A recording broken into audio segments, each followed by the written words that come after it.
इंसानी ग़िज़ा का एक अहम हिस्सा है जिसके इस्तेमाल से बुनियादी जुज़, प्रोटीन समेत मुतअद्दिद मिनरल्स भी हासिल होते हैं।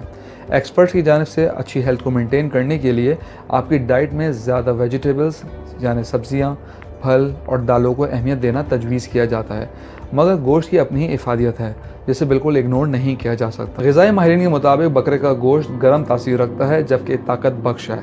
गाय का गोश्त ठंडी तासीर रखता है जिसे किसी भी मौसम में खाया जा सकता है। बकरे के गोश्त के इस्तेमाल से जिस्म में खून बनता है, कमज़ोरी दूर होती है।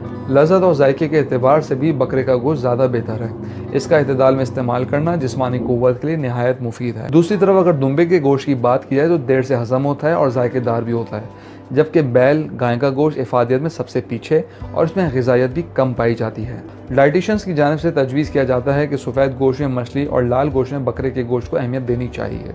इसकी वजह यह है कि ग़िज़ायत के मामले में मटन बीफ से बेहतर है और सेहतबख्श साबित होता है, जबकि मटन यानी बकरे के गोश्त को दिल के अर्ज़े मुतला अफराद भी एतदाल में रहते हुए इस्तेमाल कर सकते हैं, तो इससे दिल और मजमूई सेहत को कोई ख़तरा नहीं होता। व्यूअर्स, हम आपको फिर यही एडवाइस करेंगे कि बीफ का गोश्त एतदाल में इस्तेमाल करें, जबकि मटन और चिकन का गोश्त आप इस्तेमाल कर सकते हैं, लेकिन सबसे हेल्दी वाइट मीट है यानी मछली और चिकन का गोश्त।